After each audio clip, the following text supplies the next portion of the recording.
Rachando cadeas, a rapazada de Ribadumia visibilizou o seu compromiso coa defensa dos dereitos humanos. Foi o 10 de decembro de 1948 cando a Asamblea Xeral das Nacións Unidas proclamaba a Declaración Universal dun ideal común para todos os povos e nacións, cos dereitos e liberdades fundamentais para todos os seres humanos. Principios como a vida, a liberdade, a igualdade e a non discriminación que compre seguir defendendo.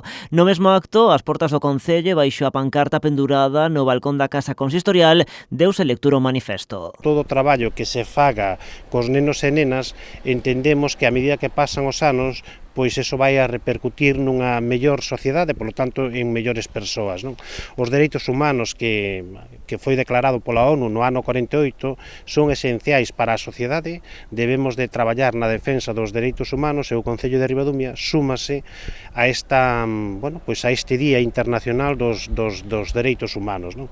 Polo tanto, que mellor que facelo cos nenos e nenas daqui do colexio, xe estuveron aquí en torno a 39-40 nenos de segundo de primaria. En Cambados deuse lectura de forma íntegra a Declaración Universal dos Dereitos Humanos. Coa colaboración de todos os que queirades ler, pero moi especialmente dos nenos e nenas, e xa non tan nenos e tan nenas, do IES Cabanillas e do Cole de Magariños.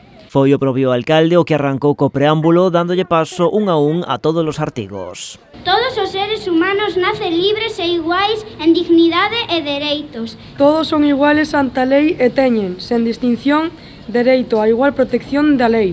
A escravitude e trata de escravos están prohibidos. Ademais, non se fará distinción algunha fundada na condición política. Toda persoa ten dereito á liberdade de pensamento, de conciencia e de religión. Ninguén será sometido a torturas, nin a penas ou tratos crueis. E así, un tras outro, léronse os 30 artigos que compoñen esta declaración que 77 anos despois segue se incumprindo en moitas partes do mundo. De nos depende non retroceder nos dereitos conquistados.